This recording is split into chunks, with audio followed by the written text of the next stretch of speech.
Está no ar mais um episódio do Bola Parada, o podcast relativo ao futebol nacional e internacional. Na vossa companhia, as mesmas três vozes do costume. Eu, Miguel Peixe, juntamente com o Afonso Pereira e com o João Silva. Colegas, bem-vindos. O Bola Parada que está de regresso para falar dos temas mais mediáticos do futebol em Portugal. Numa semana onde tivemos o clássico entre o Futebol Clube do Porto e Sporting e tivemos também a jornada europeia dos dois clubes da capital e do Futebol Clube do Porto em Liga dos Campeões e Liga Europa, respectivamente. Vamos falar primeiro da jornada europeia, vamos mais tarde ao clássico. No dia em que estamos a gravar isto já se passou uma semana, por isso também já perde um pouco esse interesse. Vamos olhar para a jornada europeia dos três clubes. Tivemos os dois clubes da capital, tanto Sporting e Benfica, a jogar nessa Liga dos Campeões, o Porto na Liga Europa. Resultados completamente dispares, aliás, até tivemos uma vitória, um empate e uma derrota.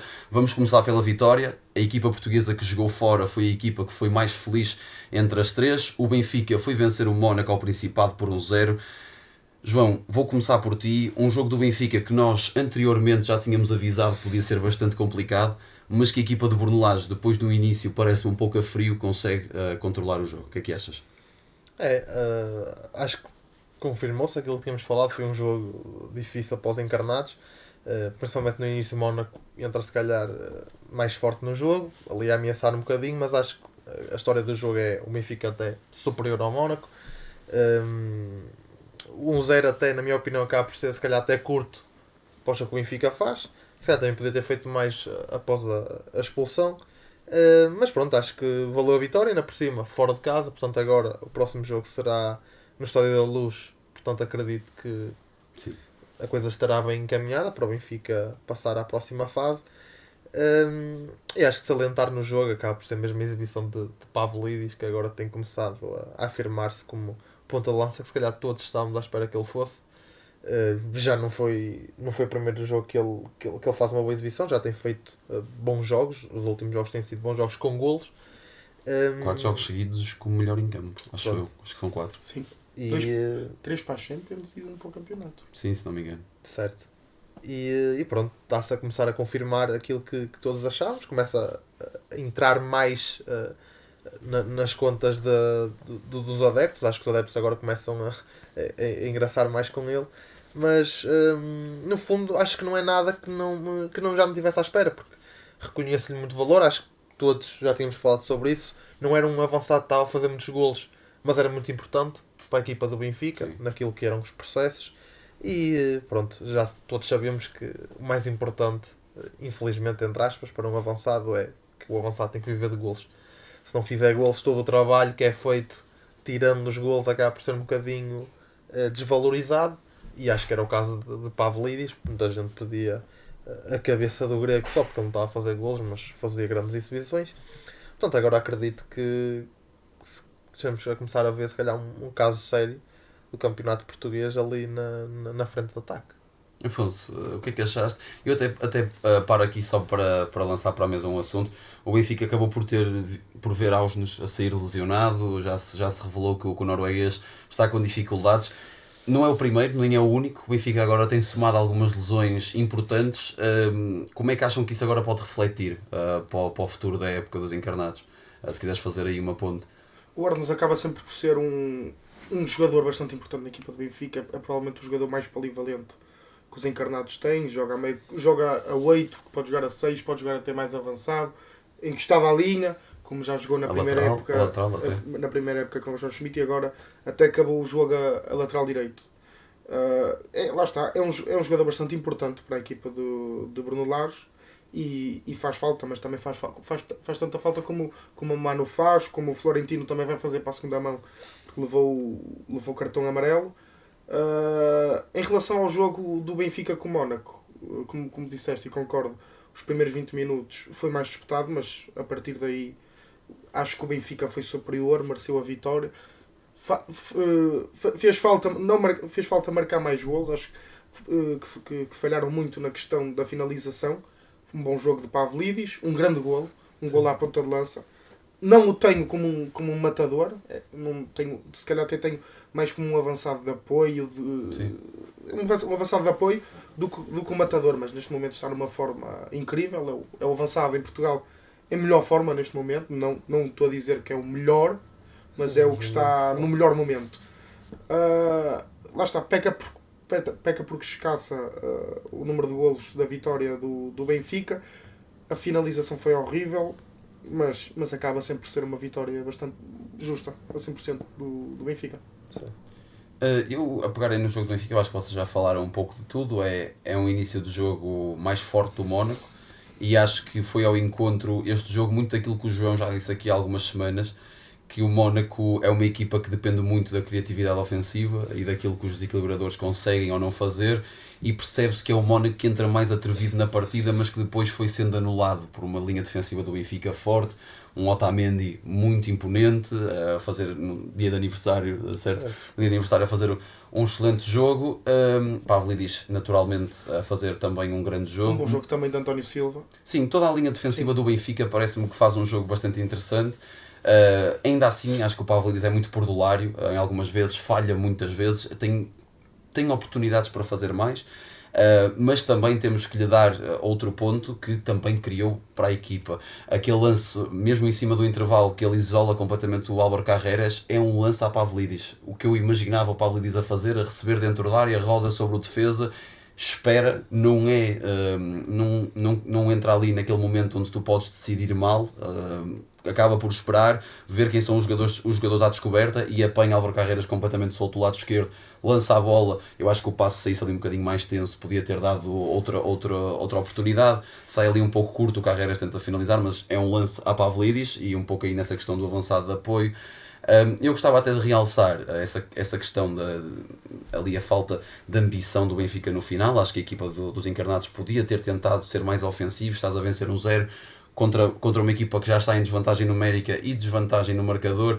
Podias ter criado ali outro tipo de conforto para esse jogo no Estádio da Luz. Mas gostava de realçar a idealização tática do Bruno Lage. O Bruno Lage pegou ali a certa parte do jogo. O Benfica começou a ter uma forma de jogar que eu achei bastante interessante. Nós já tínhamos falado da questão do Tomás Araújo jogar do lado direito para o Carreras ter espaço na esquerda, mas desta vez foi um contexto diferente e eu acho interessante pôr o Tomás Araújo nessa zona. Ou seja, o Benfica jogou com uma linha de construção a 3, com o Coxo a descer para ajudar Otamendi e António Silva, Florentina 6 como médio de apoio em ligação, depois com Ausnes e Sheldrup no meio campo, ali os mais interiores, o Ausnes mais naquele, um pouco à semelhança daquilo que é o norueguês, como eu gosto de dizer, as zonas mortas. O Ausnes é sempre o jogador que se disponibiliza para a linha de passe, que procura sempre os espaços vazios, e o Sheldrup ao lado dele mais como um médio de apoio que quer receber a bola e ver o jogo de frente para conseguir fluir esse contra-ataque, ou o ataque neste caso. Depois com Carreras e Tomás Araújo esticados em largura, aos dois alas, e na frente com Aktürkoğlu no apoio a Pavlidis. E eu gostei desta idealização tática de Bruno Lage, muito até porque depois o Carreras e o Tomás Araújo oferecem à equipa ofensivamente. Um jogador muito mais ofensivo que o outro, o espanhol é melhor ofensivamente que o Tomás Araújo, mas o Tomás Araújo é muito atrevido na forma como joga, tem muita qualidade no lançamento, é muito forte a lançar, encontra muitas desmarcações e por vezes ali no apoio direto ao jogador, ao ala do lado da bola, o Tomás Araújo pode ser muito importante, porque se o jogador acaba por não sacar um cruzamento, lá está, não é um ala para aparecer em overlap, não é um ala para fazer rupturas tanto de fora para dentro, não, é um ala de apoio que em caso de última necessidade ou de necessidade da bola chegar lá, encontra muitas desmarcações, é um jogador que tem muita qualidade no passe e eu gostava de realçar essa idealização do Benfica. Aliás, eu acho que nasce de um lance do género, aquele lance do Pavlidis que falamos há bocado, acho que nasce um pouco por aí e gostava de idealizar esse toque do Bruno Lage que me pareceu bastante interessante. Vamos ver como é que o Benfica daqui para a frente vai agora com as lesões, com essa questão de não haver Florentino para a semana, como é que ele vai montar o sistema tático. Mas bem, continuando aqui na segunda circular, o Sporting acabou por ter o pior resultado entre os três, uma equipa notoriamente fatigada, cansada, contra um Dortmund que me parece que geriu muito bem aquele jogo e gera muito bem os ritmos da partida, vence por 3-0 sem qualquer tipo de discussão, acaba por termos o campeão nacional a ser banalizado em casa pelo 11º lugar da Bundesliga, e atenção, eu pelo menos na minha opinião o Dortmund merece o 11º lugar que ocupa na tabela interna porque tem uma época muito irregular, mas como é que analisam esse jogo, como é que olham para ele, o que é que o Sporting podia ter feito de melhor e onde é que estão os pontos negativos também? Olha, eu acho que essencialmente foi mesmo aquela falta de reação à perda da bola, aquela vontade de querer pegar no jogo. Acho que a primeira parte e na escapa o Sporting não esteve assim tão mal. Acredito também que possa ter sido um bocadinho também pelo facto do Dortmund não ser uma equipa assim tão forte quanto isso neste momento. E na segunda parte acaba por ser assim um bocadinho atropelado, 3 lances idênticos. Se não me engano, são os 3 cruzamentos do lado direito para a área. Sim. E a bola vai quase sempre parar ao mesmo sítio. Rui Silva ainda faz ali umas intervenções engraçadas, mas também atualmente não tem superpoderes, ainda consegue ir buscar as bolas todas. Mas mal no primeiro golo, não acham? O cabeceamento do Guirassy, acham que fica um pouco. Eu acho que ele fica um pouco em contrapé. Faz só o lance e depois desiste a meio. Está surpreendido que a bola ganha um bocadinho de altura. Sim, também é capaz. Sim. E acho que é muito por aí. Como tu disseste, é um Dortmund que não é. Se calhar o Dortmund há 2 anos que chega à final da Liga dos Campeões. Mas Ano passado. foi o ano passado. Sim. Portanto, A equipa acaba por ser quase a mesma. sim. Mas troca o avançado, mas tem o o jogo é Sainz diferente. também. Mas o treinador me faz muita falta. Certo. Terzic era um excelente treinador. E acho que é muito por aí. É uma equipa mais fraca, mas é como disseste bem, banalizou o Sporting completamente. E vimos completamente a falta que fazem alguns jogadores, nomeadamente Gyökeres. Pronto, o Sporting infelizmente tem sido esta a história do Sporting este ano. É lesões, 30 por uma linha, nunca tem equipa completa para jogar e mesmo assim até está em primeiro no campeonato. Sim. Portanto, tem conseguido minimamente. Parece que está em constante penalização. Não... Eu acho que para os jogadores que têm disponíveis até tem feito uma gestão bastante competente. Sim. Mas naturalmente que não dá para este tipo de jogos de Liga dos Campeões, não é? E afeta muito o facto de ser a principal fase da época. Estamos Sim. a falar aqui em fevereiro, onde há um acumular de jogos imensos, de extrema importância. O Sporting jogou contra o Porto a semana passada, tem agora 2 jogos, perdeu a primeira mão e praticamente está arrumado da Liga dos Campeões, perde agora com o Dortmund. Teve em janeiro a Taça da Liga, que também perde a final. E quando não tem jogadores como o Pote, como o Trincão, que está exausto, não há Yulmand, que jogou no Dragão, se não me engano, mas não jogou neste jogo por castigo, não há Gyökeres, ou o Gyökeres mas não está numa grande forma. Acho que o Gyökeres está a ser forçado a jogar. Sim. Como o Trincão, Eu ia-vos sensação. perguntar isso também, antes até de falar do jogo. O que é que vocês acham da gestão de Rui Borges? Porque fala-se muito sobre isso esta semana, a questão dos jogadores utilizados e não utilizados, porque a mim dá uma clara sensação que ele diz que os jogadores, por exemplo, como o Morita e como o Gyökeres, estão a regressar de lesão e precisam de minutos. Mas há uma clara diferença. O Morita, apesar de até ter contraído agora uma lesão muscular no dia a seguir, mas o Morita parece que entra em campo com outro tipo de disponibilidade física. Nota-se que está a ganhar intensidade e precisa de ritmo, mas na função motora, naquilo que é o movimento, o Morita está, parece-me bem. Mais soltinho. Agora, o Vítor Gyökeres, ele está a regressar de lesão ou está a jogar lesionado? Pois. Porque não se percebe. Ele dá 2, 3 corridas e começa a cochear. Percebe-se isso, consegue-se ver a imagem. Possa ser imagem. mesmo teimosia da parte dele. Achas que é do jogador? Acredito que possa ser 50-50. Sim. Ou seja, teimosia do jogador em querer jogar e Mas o Rui Borges pensar do treinador, sim. pronto, O Rui ele Borges de também facto tá- é o o Vítor jogador mais Gyökeres. importante. Pois. é uma posição um bocado ingrata de treinador, também acho, porque é uma fase fulcral e não tens disponível os 2 melhores jogadores. Mas, E ele quer jogar contra o Dortmund, jogar com Arda ou jogar com Gyökeres é completamente diferente. Gyökeres sem uma perna continua a ser melhor que o certo, Arda. mas eu antes preferia, por exemplo, se nós fomos ou seja, E não eu queria ser não sei arrumado. quando é que o Gyökeres começou a entrar assim, mas eu diria cerca de um mês Sim. começa a voltar, entre aspas, de lesão. Eu acho que era preferível, mas lá está, nós nunca sabemos estes pormenores, portanto é sempre um bocadinho difícil especular. Mas acho que antes preferia encostar totalmente o Gyökeres e ficar sem ele um mês. Claro. E depois, quando voltasse, podia acontecer o contrário, mas acreditamos que ele ao voltar, voltaria conforme ou seja, estava quando se lesionou, forte. Sim. Mas não é isso que estamos a verificar. Vemos o jogador em seu rendimento, lá está, sempre ali parece com um incómodo físico. Portanto, eu acho que pode ser 50-50. O treinador não está a conseguir encostá-lo, se calhar devido à importância dele, e se calhar ele está a ser um bocadinho teimoso, o jogador. Eu até me recordo durante o jogo, um lance do Gyökeres, ali aos 70 minutos, que ele perde 1-1 em corrida com o Americano. E o Americano já tem uma certa idade. E nunca foi um jogador muito rápido. Nunca foi um jogador muito rápido e já tinha 70 minutos nas pernas. Ou seja, e andou o jogo todo atrás do Arda, que também não é um osso fácil de roer. Pois. Mas eu aí na questão do Sporting eu até gostava de salientar uma coisa, porque é de facto um jogo muito fraco da equipa de Rui Borges, mais nessa segunda parte. Eu não compreendo como é que os jogadores como o Francisco Trincão joga todos os jogos 90 minutos. Compreende-se perfeitamente que o jogador não está com os níveis físicos lá em cima como já esteve. O próprio Rui Borges diz que não sentiu o Trincão tão ligado ao jogo como... Mas é normal, não é? Estamos a falar de um jogador que este ano joga os jogos todos 90 minutos. E eu que conto até 2, 3 vezes, pelo menos na primeira parte, de que a equipa do Sporting deixa em transição defensiva e o Trincão é o único jogador que não acompanha. Até o próprio Arder vem com a equipa em transição e o Trincão não acompanha, e eu acho que isso depois também é importante. Mas isso já pode ser passado pela equipa técnica. Sim, para pode preservar ser, um para bocado preservar, o jogador, mas- Arder deixes tu, Eu acho Trincão que a que se carreira dele é alimentar. pautada por... Ou seja, nunca conseguiu ser um jogador constante. Sim, sempre foi um jogador muito Portanto, inconstante, mas agora está a ser constante no Sporting. Aqui o problema Certo. é a capacidade física do jogador que não se encontra a 100%. Mas se não se encontrar a 100%, porque é que joga? Quem é que vai lá? Quem é que vai lá jogar? Mas tem que haver O soluções. Marcos Edwards O veio embora. João agora já não falava da contar. questão Nunca do- contou. O João falava agora da questão do Vítor Gyökeres. No Benfica acontece o mesmo com o Di Maria. O Di Maria lesionou-se. Tentou-se um tratamento. O tratamento não resultou. O jogador não conseguiu encontrar a forma novamente com o tratamento que foi feito. Já voltou a jogar, já voltou a ser encostado. Vão Saiu lesionado, porque não é? saiu lesionado. Mas forçaram a sua Mas entrada. Lá está. forçaram-no a jogar o caso do Gyökeres, mas agora o Di Maria vai parar mesmo, porque precisa de parar. Mais vale parar do que andar a arriscar carreiras e momentos. Mas o E Benfica o Vítor tem Gyökeres ainda soluções. tem muito mais carreira que o Di Maria. Claro que o Benfica tem, Tem muito mais soluções que o Sporting. Mas Quem é que é o isso- suplente neste momento do Trincão? O Afonso Moreira? Não, tu tens outros. Tens o Géni que está lesionado.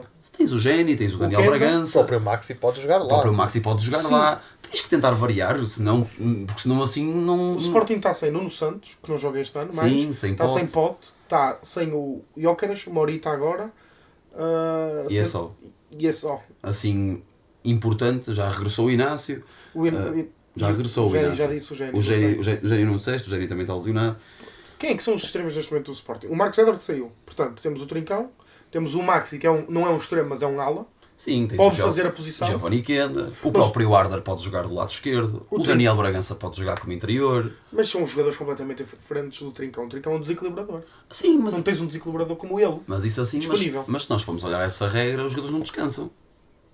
E Porque pode lá ser que há que jogadores variar muito- sistemas, há jogadores mas muito obrigado já O com facto extremos. no Sporting, tendo uma vasta lista de jogadores que são titularíssimos e não estão disponíveis, é óbvio que tu vais esforçar muito mais os outros. Sim, é óbvio sim. que o Trincão, deita aqui, vais ter que esforçar porque não temos outro. Eu percebo, mas Isso acontece nas equipas que não têm substitutos à altura. Isso acontece, é normal. Uma equipa que não está habituada há muito tempo a estar em todas as frentes. O Sporting só nos últimos 3 anos é que está habituado a estar na frente. Nos últimos 3 não. Só ano passado e este ano. O Sporting é que está no último ano a jogar para ganhar o campeonato, para jogar, para tentar algo nas competições europeias e as taças. Tanto que o Sporting vai ter agora, não sei se é nesta semana ou se na próxima, numa das próximas semanas vai ter o jogo da taça. É normal teres que arriscar os jogadores e claro que vai acontecer. As formas físicas serem os jogadores, notares que os jogadores estão muito mais exaustos e muito mais cansados. Vais ter que forçar. Bem, aqui um pequeno corte, já estamos de volta. O Afonso falava das faltas de opções que o Sporting tem nestes últimos momentos. Eu gostava até de dizer uma coisa em relação ao jogo com o Dortmund, que há bocado ia falar sobre isso e acabei por não o fazer, que eu queria também dar aqui uma contextualização, um pouco no sentido em que também temos que olhar para este lado, que tu falas na questão das opções, e isso também tem todo um outro lado, que é, o Sporting entrou neste jogo com uma média de idade de 23 anos, em primeiro lugar. Para além dessa média de idades, conta com 2 jogadores no plantel e no 11 titular que estão a fazer a primeira época como sénior. Estreia profissional, Giovanni Kenda e João Simões. Dentro do 11 titular, para além destes 2 miúdos, ainda há uma série de jogadores que está a fazer a estreia profissional numa fase final de Liga dos Campeões. E depois disso ainda há um Rui Silva que está a fazer estreia absoluta na Liga dos Campeões. Ou seja, até neste sentido é perfeitamente compreensível o que aconteceu em Alvalade esta semana. Porque do outro lado tens uma equipa do Dortmund com jogadores muito experientes. Até no caso do Arder, por exemplo, eu pensei nisto e gosto deste exemplo. O Arder tem 19 anos, é um bom jogador, é um avançado trabalhador, um avançado que procura o jogo, mas tu estás a pedir ao Arder, que é um miúdo de 19 anos, que o ano passado jogava no Nordschellen na Dinamarca, que Liga dos Campeões tem este ano com o Sporting, também se está a estrear num play-off de uma competição deste nível, e estás a pedir ao Arder para para se desmarcar, para ser decisivo e para conseguir criar desequilíbrios contra dois centrais que o ano passado jogaram a final da Liga dos Campeões. Dois centrais, nem dois centrais porque o Emre não é um central, mas com dois jogadores que o ano passado estiveram numa final da Liga dos Campeões e com uma carreira já, o Emre muito vasta, o Schlotterbeck e em aspas. Ou seja, até nisto é complicado. Não se olhou muito para isto, a avaliação das duas equipas. Vocês falam, há muitas soluções do Dortmund, mas sabemos perfeitamente, nós também já jogamos futebol, a experiência, o à vontade para com o jogo, também conta muito. A forma como os jogadores reagem. E depois, para além disso, ainda há outra questão que eu gostava até aqui, eu não sei se... Lá está, eu estou a mandar completamente para o ar, estou a supor, mas acho uma coisa engraçada. Hoje em dia, no futebol, os departamentos de scouting estão completamente evoluídos. Os departamentos de avaliação, de análise, estão evoluidíssimos. Então, em clubes como o Dortmund, é uma coisa surreal. Um clube desta dimensão, e quem diz esta dimensão diz outro clube qualquer, que olhe para este Sporting do Rui Borges e que veja desde o dia, e até podemos falar do primeiro jogo, logo da estreia do treinador, desde o primeiro dia até hoje, todos os jogos onde o Sporting teve que dar um passo acima para o grau de exigência, ou seja, onde o jogo foi mais complicado, em todos esses jogos, tirando o Bolonha, o Sporting caiu na segunda parte. É factual. Se formos ver todos os jogos à regra, até o primeiro com o Rui Borges, como eu falava, em Alvalade contra o Benfica, o Sporting cai na segunda parte. No jogo da Taça da Liga com o Benfica na final, 2 golos na primeira parte para ambos os lados, uma segunda parte completamente morna entre as duas equipas. Com o Futebol Clube do Porto, o Sporting até marca na segunda parte, mas deixa o jogo, dá a iniciativa ao Porto completa nessa segunda parte, marca e organiza, ou seja, uma segunda parte mais fraca. O Bolonha foi o único jogo onde o Sporting, onde houve de facto esse grau de exigência e o Sporting reagiu na segunda parte. Entrou mal na primeira e reagiu na segunda. Ou seja, uma equipa de análise que olhe para isto e que veja que uma equipa como o Sporting, também é questão de estar fatigada e de ter muitos minutos em cima, que cai sempre constantemente nas segundas partes, também é uma equipa do Dortmund que chega em Alvalade, e eu até reparei nisso de um momento ao outro. Ora bem, nós aqui na primeira parte vamos gerir os ritmos, vamos perceber o que é que esta equipa do Sporting quer fazer, porque houve ali uma alteração de nuance, o facto do Maxi jogar a extremo, não jogou a lateral, jogou o Mateus Reis, há ali algumas alterações, vamos perceber o que é que a equipa do Sporting quer fazer e depois vamos contrariar isso. E tu percebes que na segunda parte bastou ao Dortmund ter duas coisas: calma com bola e acelerar processos.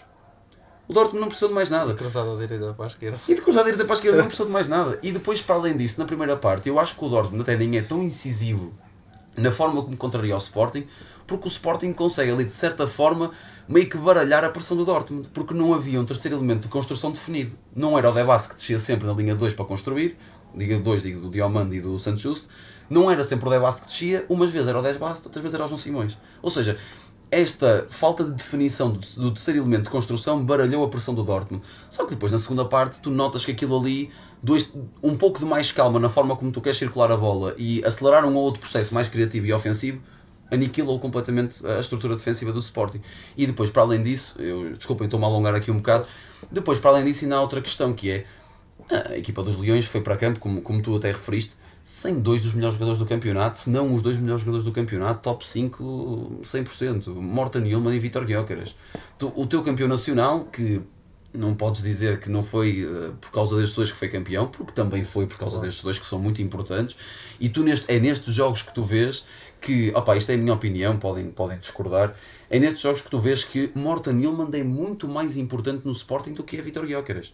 Por tudo, o Vítor Gyökeres é um jogador super decisivo, é o melhor avançado do campeonato de longe, quando está em forma, é super decisivo, mas o Gyökeres é um jogador que decide. O Hjulmand é um jogador que segura a equipa toda. Sim. É um jogador super completo. É o teu capitão, é o teu líder. Tu percebes que após o 1-0 falta ali alguém no Sporting. Quando o Dortmund marca aquele golo, falta um líder do meio campo. Falta alguém para, na primeira fase de construção, oferecer mais calma com bola. Falta alguém para tranquilizar a equipa.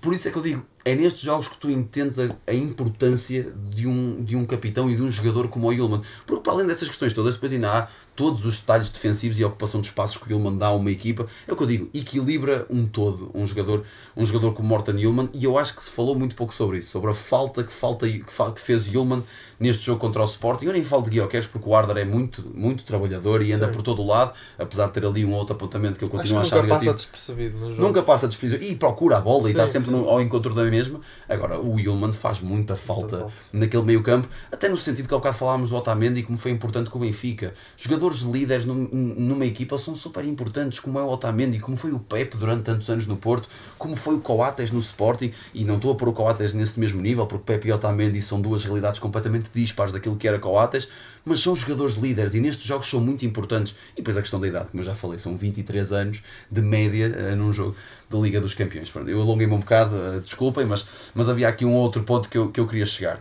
Mas bem, vamos partir um pouco mais para norte, já falamos dos dois clubes da segunda circular. O Porto recebeu a Roma, ao dia de hoje foi ontem, nessa Liga Europa, vai para a Itália ainda bem por dentro da eliminatória, uma equipa do Porto que até se costuma safar bastante bem em jogos por terras italianas. Afonso, o que é que tu achaste desse jogo do Porto?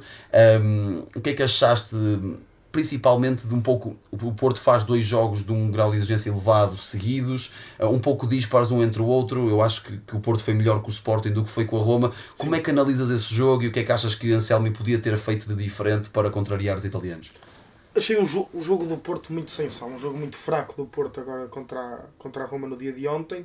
Um jogo onde o Porto sai a perder na primeira parte num lance um bocado que não se percebe muito, muita gente a pedir o cartão vermelho a Selic, uma jogada antes, e depois o Turco acaba por marcar o golo. Até ao fim da primeira parte, a equipa do Porto, para mim, no meu ponto de vista, não conseguiria ter bola. Faltava ali senti que faltava ali um médio de ligação, depois entra Fábio Vieira e o jogo até de certa forma muda também um bocado pelo Porto precisar de marcar o golo para empatar o jogo. Mais um jogo paupérrimo de Samu. Samu tem-nos vindo a habituar este ano, desde o início do ano civil, sem golos, já não marca desde 28 de dezembro, que eu vi isto no jogo contra o Boa Vista, que marcou 2 golos. Um jogo fraco. O Samu não acrescentou nada. Dou o valor ao jogo de Francisco Moura, que fez um bom jogo. Fábio Vieira também entrou bem. Um jogador que não tem vindo a ser muito regular no Porto, também um bocado como tem sido os últimos anos da sua carreira. E o resultado até se acaba por ajustar. A Roma também fez por merecer o resultado. Gostei muito da entrada de Paredes no jogo da Roma. Acho que foi um médio que se notou a qualidade ao entrar. A equipa da Roma, podemos ver, está em 9º lugar do campeonato italiano e chega com outro andamento. Também um treinador com um vasto conhecimento do futebol europeu, mas é um jogo que acaba por ser justo. Ajusta-se o resultado. Sim, mas um jogo bastante fraco do Porto. O Porto já não ganha 8 jogos, se não me engano. É o pior Porto que vejo. É o pior Porto que me lembro enquanto sou pessoa. Sim. Acho que o Afonso já falou tudo que era importante. Mas eu gostava só de salientar que o plantel do Porto é curtíssimo. Sim, é muito curto. Só quero acrescentar, desculpem, um grande passo de Diogo Costa para o gol. Sim, o Diogo Costa, eu ia dar essa menção. O Diogo Costa não deixa que a Roma comece a ganhar 2-0, ou seja, que aumente a larga vantagem no marcador e oferece 1-1. Eu não sei até que ponto, isso já são ser um pouco picuinhas, eu não sei até que ponto é que no momento em que ele pousa a bola no chão ele ainda não está a andar, porque ele lança a bola para o chão e eu acho que ele ainda está a rodar um bocadinho, mas os árbitros deixam jogar isso. Deixam, é o que eu digo, estou a ser um pouco picuinhas até paradas no meio campo. Um pouco de brincadeira, porque o passe do Diogo Costa é surreal. Faz-me lembrar aquele passe em Leverkusen quando o Porto ganha lá. Sim, um gol do Galeno. Sim, um passe brutal para o Galeno. E depois o que o João diz, não é só isso. Perde Galeno, perde Nico, perde muitas peças. Nico faz muita falta. Mas sim, João, continua. Não, é um plantel muito curto, faltam opções, sem dúvida. Depois o Porto estava um bocadinho à mercê daquilo que eram as exibições de Samu. Sim. Salvou o Porto várias vezes, nomeadamente, e não vai assim há tanto tempo, frente ao Manchester United em casa, que até ele que acaba por fazer o hat-trick. Portanto, ele até tem alguma fama. Eu acho que ele faz o hat-trick contra o United ou não? Ou faz 2 golos? O Samu? Não marcou hat-trick. Por acaso então não me recordo, mas acho que pelo menos 2 golos faz. Não há hat-trick, não. Portanto, não ter sido, mas pronto, foi bastante importante nesse jogo e até nos habituou a ajudar bastante o Porto naquilo que tem sido a jornada da Liga Europa. E jogos importantes em casa, o Samu decidiu. Mas eu até acho, desculpa interromper, mas eu até acho que o Samu é muito isto. O que eu acrescentava era mesmo marcar golo, porque o Samu, há um lance, e desculpa estar a interromper, há um lance no final do jogo, que é um cruzamento para a área, em que o Samu, a bola vai direitinho para o segundo posto, e o Samu nem se faz à bola. Salta, nota-se aí que o jogador não está em forma. Tu achas que isso... Mas eu não sei se não é em forma. Eu por acaso também... Não acredita. Eu comentei isso há pouco tempo. Vocês acham que pode haver ali algum descontentamento do Samu? O Samu tinha uma ligação forte com o Vítor Bruno e nós já tínhamos, toda a gente reparou nisso, a forma como ele festejava os golos e por vezes ia abraçar o treinador. Acham que isso pode estar a acontecer? Eu estou a mandar completamente para o ar, não estou a dizer que isso acontece, estou só a mandar para o ar. Acham que isso pode ser uma razão? O jogador está descontente com a troca de treinador? Não acredito. Achas que não? Por cima agora, naturalmente o Anselmo é argentino, mas agora se calhar até existia um motivo para eles serem mais próximos por causa da proximidade da língua. Sim. Portanto... Mas isto é assim, foi vendido um peixe ao Samu, que era um projeto com o Vítor Bruno, não é? Sim. E o jogador não vai... Diz que reprovou nos exames médicos no Chelsea, mas o jogador não vai para o Chelsea para vir para o Porto, porque lhe venderam um projeto também europeu, não é? De vencer uma Liga Europa. Mas eu não acredito que isso aí passe pelo treinador. Eu acho que ele próprio sabe que se fosse para o Chelsea a coisa também não ia correr muito bem. Claro, não sabe, porque não? Mas eu acho que isso aí não parte... Não diria que não é pior que o Nicolas Jackson. O Samu? Não é pior. Eu acho. É pior. Nicolas Jackson não é assim tão mau. O Samu é um excelente avançado de referência. Um avançado grande, de grande estatura, forte nos duelos, incomoda muito os centrais, cansa-os muito, mas a nível de pés... Sim, mas isso não é ótimo para a Premier Eu League. costumo dizer que o Samu é um Marega 2.0. É ótimo para a Premier League se tu vis o... É ótimo Marega. para a Premier League se tu vis o contexto. Se o teu contexto for Nottingham Forest, que joga sempre em transição e tem um Chris Wood que é enorme e está sempre lá para fazer golo, o contexto é também ideal. é um bom avançado para fazer pressão. Mas diz-me um avançado da Premier League que tu vejas com as características do Samu, tirando o Chris Wood. Ei, não compro. Não existe. O Samu. Não, mas eu estou a dizer no sentido de alta estatura, Estilo de jogo parecidos. São jogadores são avançados de referência, altos, fortes fisicamente, Tens cansam o- a defesa e que, o não são muito fortes do com os pés. Nottingham também. Também, O mas Adeyemi. esse não é titular. Sim, mas não é. tirando o Chris Wood, não tens ninguém. O Isaac. Não, mas o Isaac tem uns pés brutais. Eu Sim. estou a falar no sentido de Isaac seres é um muito avançado forte. simplesmente de referência, forte de estatura, forte nos duelos e que dá golo, que é o que faz o Chris Wood. O Chris Wood também não tem pés. É o Alan. Mas o Alan também tem E pés. o avançado do... Eu não sei se ele é avançado do Brentford. Como é que ele se chama? Não, o Brentford joga com o Isaac como o Moembo. São dois pequenitos que Não sei andam ali a qual é correr de um lado para o outro. Não sei Não, qual é não qual. existe um avançado. Não existe isso. Não existe na Premier League. Por isso é que eu te digo, não existe uma comparação. Lá está, se o teu plano for como o do Nottingham, que partes em transição Sim. e tens lá um Chris Wood só para encostar a bolinha, o Samu, bastante bom. Eu acho que isso não passa pela cabeça dele.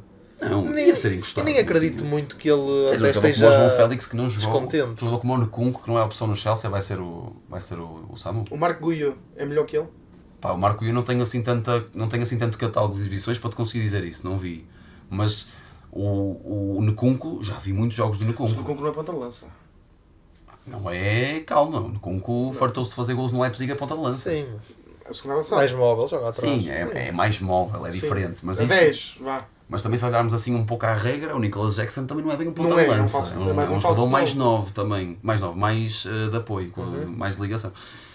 Por isso é que eu te digo, o Samu... Eu tenho aqui uma... Só para acabar, eu também tenho aqui uma opinião que acho que esta equipa do Porto de Anselmo ainda não me encheu os olhos. Claro que é complicado, o treinador acabou de chegar, não conhece, Eu acho que não ele não tem conhece o jogadores campeonato. para Ele não conseguir tem, fazer ele as não tem, exibições que ele quer. não tem as Mas jogadores então, para fazer se o que não quer. consegue, há que não ser casmurro. Há que jogar com os jogadores que tem, há que jogar com o É o que ele sistema faz, que ele mas é o que que ele vai ele faz, fazer. é o que ele faz, Mas, Afonso. mas a equipa Eu acho que continua a não sair a interessa- jogar a 3, a construir de trás, quando não tem centrais para Eu acho que fazer isso isso. não. Eu acho que o Porto nem que jogasse meio campo- 4-4-4 meio com, campo- com 12 jogadores não O meu campo adiantava. com o Eustáquio e o Alavarela, apesar que eu gosto muito do Alavarela, aliás, e o Eustáquio representa muito aquilo que é o treinador em campo, mas não funciona. Mas imagina, mas Não pode jogar com o Rodrigo Mora e com o Gonçalo Borges na frente, Não, mas atrás imagina- do avançado. Não, Não, vai dar. pode. O Gonçalo É o que o Borges é Porto menos um tem. em campo. Não, mas É o que imagina, há. mas olha para Não, mas o olha PP para o outro lado da imagem. Como é que tu vais pôr um treinador que vem agora do futebol mexicano, que tem zero conhecimento do futebol europeu, não conhece o plantel e conhece, no sentido de foi contactado pelo Porto para treinar a equipa e conhece o plantel a partir daí. Tu querias que o Anselmi chegasse e ainda querias adaptá-lo a um sistema novo que ele não estava habituado, num futebol que ele não conhece, com jogadores que não conhece. Ele tem que adaptar os jogadores ao seu futebol. Já disseste uma vez aqui que é muito mais complicado adaptar os jogadores a um sistema de 5 atrás do que a um sistema de 4. Claro, mas isso é porque é por causa da formação, é sempre em 4, mais em 4 que... não jogava numa linha de 5. O Neuan Pérez no Odinese também tenho a certeza que não jogava numa linha de 5. Quem é o outro? O Tiago Jaló, a Juventus, não joga numa linha de 5 com o Tiago Mota e com quem era ano Mas passado. o Tiago já é capaz de já ter jogado em... Mas eu acho Sim, que é a questão capaz. é, tu trazes o Não, o Anselmi... Lille jogava linha de 4. Eu acho que aqui a questão é, tu Mas o trazes o Milan, Anselmi mas para ele ele faz o tentar solucionar isto. Tu não lhe podes pedir para ele fazê-lo num sistema tático que ele não está habituado. Claro, tu não É a mesma coisa, o por exemplo, treinador eu sou- tem que se sentir confortável. Sim, Exatamente. mas também podia passar a responsabilidade para os jogadores de estão habituados a jogar numa linha de 4. Pá, eu também tenho base disso, o treinador também vai ter base disso. Mas depois como é que o treinador ajuda a equipa? Mas não consegues mostrar o melhor de ti. Claro, Porque não como é estás a que- jogar como é no que Mas tu isto é ajudas? uma época de transição. Tá Isto, bem, mas ele o vai Por Anselmi- por isso essa mesmo, época. é uma Daí época em que poderia pronto, continuar é a jogar. aceitar. Percebes? É É por isso é que tentar, eu é acho que tentar não faz muito implementar o sentido. sistema, mas aceitar que a coisa não vai correr muito bem. Eu acho que tem que ser esse o plano. Eu acho que o Vilas Boas, quando contacta o Anselmi, não lhe diz, olha, o objetivo é sermos campeões. Não é possível. É, tenta, faz Mas o teu trabalho. faz o teu trabalho, tenta implementar a ideia e estamos num processo de Anselmi- reestruturação. Claro, o Anselmi é treinador vamos dizer que o Anselmi é treinador, eu não tenho a certeza, há 2, 3 anos, 4 anos, assim num contexto de futebol mais profissional, mais exigente, a jogar num sistema, com uma ideia, com já a base daquilo que é, ok, se acontecer isto no jogo eu faço isto, se acontecer aquilo eu faço o Não, outro. a verdade é ele nunca foi treinador de formação.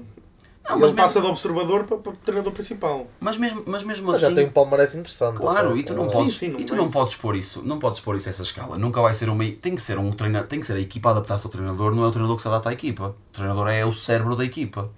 O teu cérebro não se pode sim, adaptar a mas uma em ideia. Eu momentos- concordo que transição- havia, eu acho que depende em da momentos de situação. Nesta transição- situação, acho que a equipa tem que se adaptar ao Anselmi. Se for, por exemplo, no caso de Rui Borges, acho que o Rui Borges é que teve que se adaptar à equipa. Mas mesmo assim muda o sistema. Certo, mas Eu acho que é muda até mais o no caso sistema do que para o uma João linha de Pereira. quatro, onde O toda a João gente Pereira joga tem que se assim, adaptar a não é? uma equipa. O Tito Villanova, quando substituiu o Guardiola, tem que se adaptar a uma equipa.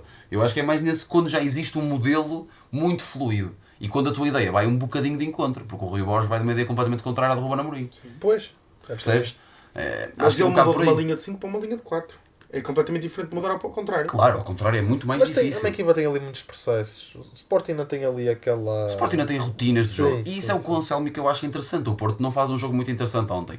Mas já vês rotinas. Já há coisas no jogo Não do Porto. faz um jogo mau contra o Sporting. Mas não faz e cresce. E nós E vamos... consegue empatar. Nós nem Sim. falamos muito do clássico, não sei se entretanto ainda lá vamos, mas o Anselmi na segunda parte faz certas trocas posicionais, trocou o Mora com o PP, na primeira parte era o Mora que descia para receber, o PP definia, na segunda é o contrário. Regressamos então para falar do campeonato português, antes de irmos às equipas que nós estamos a observar atentamente, equipas que se têm destacado no nosso campeonato. Vamos falar um bocadinho do clássico, nós fizemos essa antevisão a esse jogo na semana passada, acabamos por não abordar muito o jogo. Um jogo que acaba por... Já se passou algum tempo também, já se passou uma semana, mas um jogo que acaba por ter duas frentes, um Sporting melhor na primeira parte, um Porto mais forte na segunda, a conseguir contrariar e ir para cima, mas que também fica marcado aqui, que é uma questão que nós não costumamos falar muito, mas pelos intervenientes de uma terceira equipa. João, como é que tu analisas este jogo? O que é que achaste daquela parte final, que foi mais uma vez um momento insólito entre as duas equipas? Sim. O Porto e o Sporting nos últimos anos têm protagonizado assim alguns momentos destes, por isso, o que é que achaste? Como é que analisas o jogo? Olha, acho que é um jogo mais positivo para o Porto, para o Sporting, porque naturalmente o Porto não está numa boa fase e então eu acho que ninguém estava à espera. Aliás, eu até disse aqui Eu estava à espera. que... Digo já. Certo, Vamos sim, dizer sim. aqui. certo. Eu O estava Afonso à foi o espera. único que disse que Exatamente. que o Sporting não vencia no Dragão. E eu até disse que o Porto muito provavelmente ia ser atropelado e não foi o caso. Disseste 2 em on e em off disseste um para 4 ou 5. Sim, Sim, isso é verdade, isso é verdade. mas pronto, não se verificou e o Porto até conseguiu fazer um bom jogo. Quanto à arbitragem, pronto, todos aqueles momentos foram momentos que já vimos acontecer entre estas duas equipas. Uma vergonha. Infelizmente nos últimos anos tem acontecido recorrentemente. Mas a minha opinião é que João Pinheiro, pelo menos tão cedo, não devia pisar no relevado porque geriu muito mal o jogo. Desde Pelo o menos em início. jogos importantes destes. Sim, desde o início geriu muito mal, aquela expulsão a Diomande, nem fala de Mateus Reis, porque pronto, isso depois vai muito da opinião de cada um, mas acho que a de Diomande não há cá opiniões, é factual, aquilo não é vermelho em lado nenhum. Ok que ele faz o gesto, dá ali um toquezinho com a cabeça, mas não é o suficiente para o Faibeira fazer o que fez. Portanto, se calhar há ali o gesto de agressão, mas foi completamente extrapolado, para mim aquilo não é vermelho em lado nenhum, mas nem acho que seja aí, ou seja... Desculpa, Onde o treinador tem até pior, aproveito. onde O que é que achas sobre a questão da sanção? O Diamante foi suspenso 2 jogos. O Samu saiu agora, foi Com suspenso 600 600 euros de multa por ter mandado um encontrão naquele placar em Barcelos. O que é que achaste? Foi suspenso 2 Sim, jogos. mas Falas agora estás-me a dessa... perguntar o que é que foi pior? Não, estou-te a perguntar até nessa questão, se o Diomande, a expulsão, pronto, estás a dizer que é mal expulso, Sim, é mais e expulso foi para mim. 2 jogos É suspensos. hipocrisia no seu auge do Conselho de Arbitragem da Federação. Mas a isso já estamos habituados, infelizmente. É hipocrisia, porque estamos a falar de momento, e por norma, em momentos extra-jogo, os castigos têm que ser mais pesados. O caso do Samu em Barcelos é um momento extra-jogo, onde envolve duas pessoas que estão a fazer Pessoas que voluntariado, não fazem parte que não do fazem jogo parte em do si. jogo, fazem Exatamente. indiretamente, Sim. mas que não são jogadores, não são membros da equipa técnica. Sim, e são, coloca em Não tem causa nada a ver são com extra aquilo. partida. e coloca em causa a integridade física. Não aconteceu nada, mas podia ter acontecido. É um placar. É uma vergonha por parte do Conselho de Arbitragem dar um castigo de 600 e tal. E só relembrar aqui, porque há muita malta nas redes sociais Sim, que erra, quem aplica os castigos e quem nomeia os árbitros é o Conselho de Arbitragem da Federação, não é a Liga. Não é a Liga. É A isso, Liga, e também não é, aviso já que não é a Liga que aplica multas. Não é. É uma vergonha um jogador fazer aquilo, qualquer que seja o jogador de qualquer clube, isso não é questão.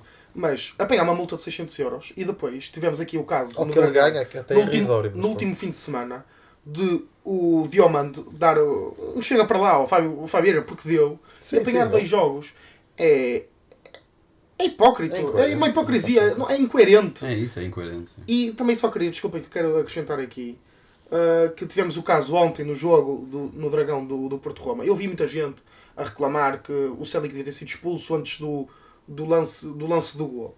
Não há expulsão nenhuma.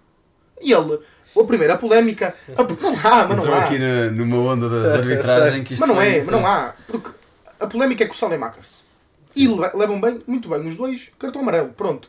O Célic foi separar e dizer empurrão. Foi com o braço, em primeiro lugar. Não é empurrãozito, que aquilo não mata ninguém. Não é cartão amarelo, foi afastar. E eu vi gente a chorar-se. Porque o Célic depois acabou por marcar o golo. Que é vermelho. Não é vermelho nenhum. E nós em Portugal estamos habituados a que dás um toquezinho no jogador. É vermelho. Então, Sim, sobretudo, as equipas grandes, porque é um facto. E as equipas grandes são sempre...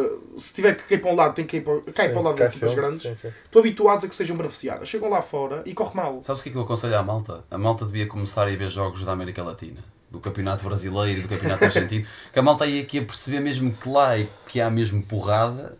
E até às vezes são só amarelos. E é isso, Não, é olha que isso. não- E agora, eu até Segue jogo. Não estou a dizer que é o correto, mas... Claro, mas até convido a malta a ver, por exemplo, agora estes primeiros jogos do Neymar, que aquilo é só fruta. O Neymar farta-se de levar fruta aos jogos todos. E não é só o Neymar. Aquilo Mas depois olha que não se atira para o chão. não como era atira, aqui na Europa. leva e vai ao choque e depois também gosta de dar, mas aquilo é só fruta. E depois a malta, como os jogos que tenho visto, que eu tenho acompanhado esse regresso do Neymar, aquilo como depois é tão emotivo, o regresso do Neymar ao jogo. O Neymar vai jogar agora, jogou com o Corinthians, vai jogar lá ao... Eu não me lembro muito bem do nome do estádio do Corinthians, mas vai jogar... Neoquímica Arena. É isso, Neoquímica Arena, vai jogar ao Neoquímica Arena e aquilo é uma ovação como se o Neymar, como se estivéssemos a tratar de uma lenda do Corinthians, e não, é um jogador adversário, por isso até nesse sentido o jogo passa sempre a ser muito emotivo, os próprios jogadores ficam sempre muito mais fervorosos naquele jogo porque está ali o Neymar, as coisas são super extrapoladas e até aí, pá, os cartões é um amarelo aqui, um amarelo ali, mas Porque o árbitro lá não quer ser protagonista. Aqui na Europa Aqui na Europa querem, é isso. Eu não concordo tanto com isso. Não, às vezes querem, mas lá é diferente. Mas queres um melhor exemplo para vocês verem um jogo onde há porrada certinha e há vermelhos, mas não há assim. É um Grenal. Vejam, um Grêmio Internacional Porto Alegre Sim, e vão sim. ver o que é o cúmulo da Sim, mas pancadaria no futebol. Certo. Sim, mas isso se formos agora às rivalidades da América do Sul, vais ver Sim. um Boca River, aquilo é impressionante, é só É paulada. mais calminha. Mas a incompetência... Há mais futebol, Para mas voltar quando ao- há... Mas também há muita incompetência A na arbitragem incompetência não é só em sul-americana. Portugal. Sim. Sim, Nós sim. acabámos por não falar, até para terminar podemos tocar nisso, a expulsão de ontem do Sim. Almusrati Sim, Ontem. de ontem e de anteontem. sim. Certo. De quarta-feira. é inacreditável. Sim. Sim, Como é que aquilo é vermelho? É assim, nós também já falámos disso, não sabemos o que é que Almusrati lhe possa ter dito, mas dá-nos a sensação que ele só está a pedir o amarelo. Sim. Não invada o espaço do árbitro, não parece estar a ser Alguma vez agressivo. ele tem que ser amarelado e consequentemente como era o segundo, ser expulso. Isto é assim, a lei Faz sentido. diz A lei que... diz, Mas claro. nós não podemos aplicar a lei à letra, porque senão... E os árbitros têm que olhar aos momentos. O jogo Estamos não- a falar de um play-off de Liga dos Campeões, estás a jogar em casa, Porque frente aos um teus jogador não adeptos. pode fazer nada, o árbitro estica-lhe logo o vermelho, não pode ser É estranho, assim. Então, eu também não acho isso acho que nada tem que ser interessante. nem 8 nem 80, ou seja, o jogador nunca pode abusar, como já aconteceu muitas vezes, e os árbitros não souberam segurar, mas também não pode acontecer o contrário. Não pode extrapolar. não é? Exatamente. E que vai até um pouco em contra daquilo que começamos esta conversa no Dragão. Porque é uma primeira parte do João Pinheiro parece-me interessante, que o jogo, há ali um outro lance mais difícil e ele até deixa jogar e não para o jogo, não dá amarelos, mas depois na segunda parte é muito o que tu dizes, um toquezinho e amarelo, um aqui e amarelo. Há lá jogadores, tanto do Sporting como do Porto, mais do Sporting, que deviam ter sido amarelados mais cedo. Jogadores do Sporting que andaram ali a fazer uma série de faltas e que depois, no momento em que são amarelados, nem é no momento correto, ou seja, nem é na falta, claro que é pela insistência, ele até próprio o caso do Maxi, que andou esta semana a circular o vídeo de 1, 2, 3, até nesse caso do Maxi, que é o que eu agora me relembro mais facilmente, que é um jogador que devia ter lá no amarelo muito mais cedo no jogo e fartou-se ali de dar cartadas no João Mário. Mas bem, mas para continuarmos em frente e para passarmos aqui esta parte da arbitragem, foi um momento espetacular aqui que tivemos deste conselho. Vamos falar das equipas em Portugal que se têm destacado. Nós na semana passada já olhamos um bocadinho até para o Boa Vista, agora já sabemos que o Boa Vista já inscreveu os jogadores, vamos a isso mais à frente, mas vamos olhar para aquelas equipas que estão ali a morder os calcanhares aos grandes e não só, casos como o Santa Clara, como o Casa Pia, o próprio Estoril, que Ian Castro foi o melhor treinador do mês de janeiro, não sei se viram. E João Carvalho o melhor jogador. 5 vitórias do Estoril seguidas. Melhor jogador ou melhor médio? Não tenho a certeza, mas vi isso também. Mas são 5 vitórias do Estoril seguidas, é mais um destes casos. O próprio Rio Ave, que também cresceu muito com Petit. Não sei se algum de vocês quer começar a introduzir alguma destas equipas. Eu queria falar um bocadinho sobre o Rio Ave. Força. Porque é das equipas que eu mais tenho acompanhado nos últimos tempos. O Rio Ave que começou a época com Luís Freire, que neste momento está no Vitória, com uma imensa chegada de novos jogadores. Forte investimento. Um forte investimento devido à ligação que tem com o Olympiacos e com o Nottingham Forest. Chegou um grande jogador, Omar Richards, que foi campeão pelo Bayern de Munique em 2020 aqui no Estado da Luz. O Rio Ave é uma equipa com muita qualidade, com um treinador que tem vindo a crescer ano após ano, que sempre que tem qualidade no plantel faz coisas que realmente enaltecem o futebol português. Sim. E o Rio Ave neste ano tem um jogador, um avançado muito bom, que é o Clayton, que ano passado, se não me engano, estava no Casa Pia. O próprio Tiago Moraes, que tinha feito o ano passado uma primeira volta no Boa Vista muito interessante e foi para o Lille, volta a Portugal de empréstimo e tem decidido, tanto que empatou no último jogo, foi o gol da jornada e marcou um gol aos 90, um grande gol frente ao Arouca. Já falei do Omar Richards, o guarda-redes que é polaco, se não me engano. Mista. Tem feito uma grande época. Foi o melhor guarda-redes do mês. Foi o melhor guarda-redes do mês também. É uma equipa que é muito coesa defensivamente. Fala em português já também. Fala. Isso não vi por acaso. Na Flash Interview os jornalistas vão falar com ele em inglês e eles respondem em português. Certo. Um bom português. É uma equipa que... Eu gostava só aí de falar dos jogadores. O Pullman e o Tiknaz são muito bons jogadores no meio campo. O Tiknaz é um barómetro ali. Penso que é o Tiknaz que já é capitão de equipa. Isso não tenho a certeza, mas sei que é um excelente jogador. E o Pullman também gosto bastante. É uma equipa que devemos ter em olho, porque há um investimento, isso é importante. Sim, e é um investimento... E agora 4 milhões para o Estrela, o André Luís, não foi? 2.2 mais o Fábio Ronaldo, que era da formação do Rio Ave. E outro, que também foi do... Acho que é o Central. Um central argentino, se não me engano. Sim, mas pronto, continua. Mas foi também foram 2 jogadores do Rio Ave para o Estrela, o Fábio Ronaldo e mais um. Sim. Pronto, e só para concluir, acho que é uma equipa bastante interessante de se ver, com boas rotinas de jogo, muito coesa defensivamente, mas isso o Petit já nos habituou. Organização de transição. Já nos habituou e acho que é uma equipa para estar de olho. Acho que não vai lutar pelos lugares europeus, mas poderá continuar a fazer um grande campeonato como está a fazer até agora. Uma manutenção tranquila. Sim. Do Rio Ave. João, se quiseres pegar em alguma, não sei se tens alguma em específico que estavas de falar.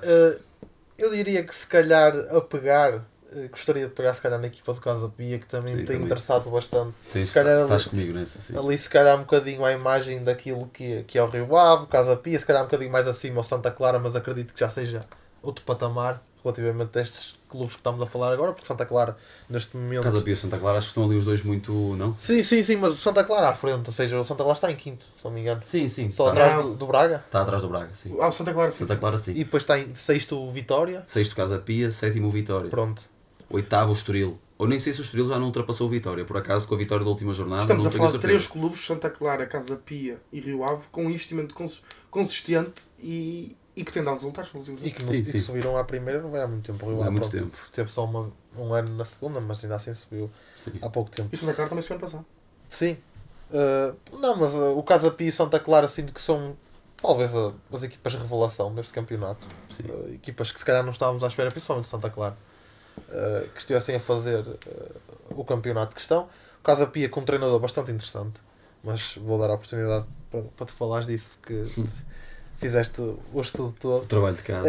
Mas uma coisa que eu gostava de mencionar é que, se vocês repararem, foi um dado curioso que eu estive a ver, a maior parte das equipas, se não 90% das equipas ali de meio da tabela, como quem diz, do 5º ao 15º, portanto, assim, de cabeça diria que seria mais ou menos essas as posições, têm quase sempre mais golos sofridos que marcados. Sim. Portanto, eu não sei se isso poderá...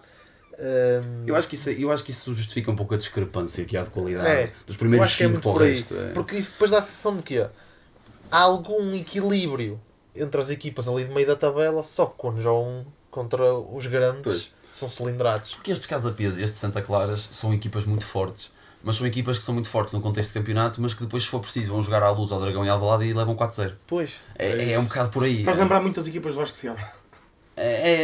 Mas acho que é um bocado nessa discrepância. Eu não sei se queres concluir ainda alguma coisa.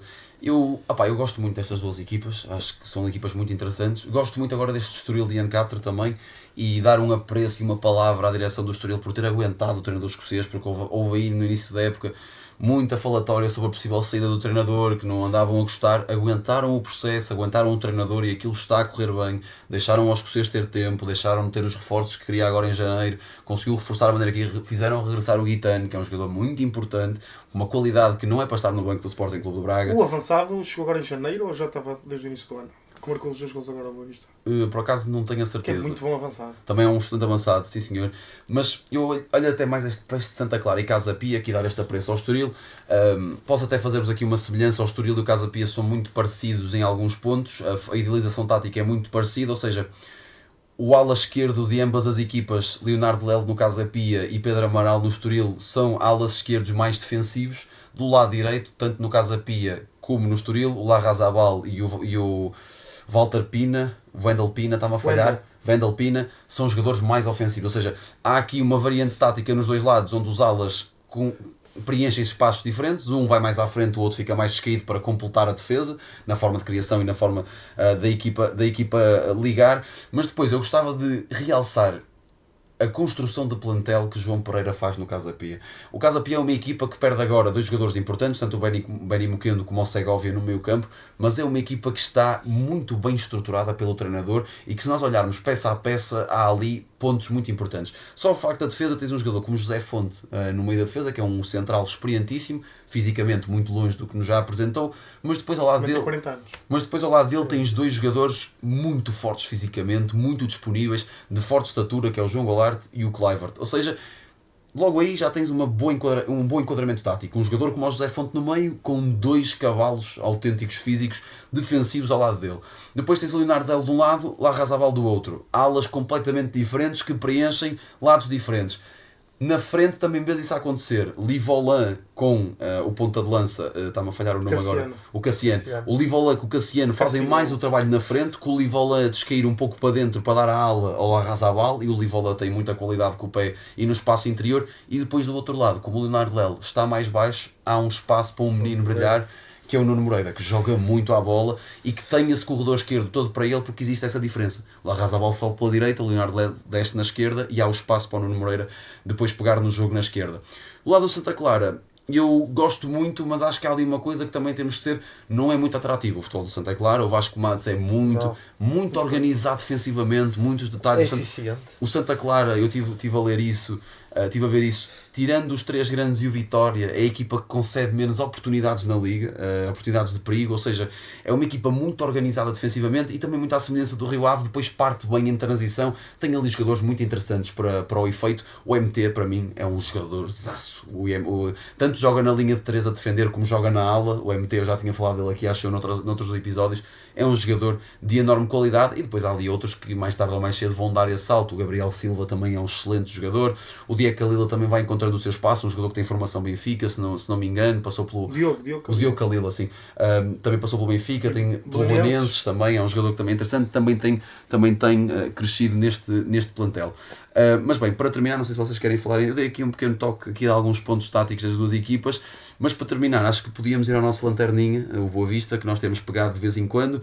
Ao dia de hoje vai jogar esse jogo em casa com o Estrela, assim muito breve para terminarmos. O que é que vocês acham dos reforços? O que é que acham deste jogo?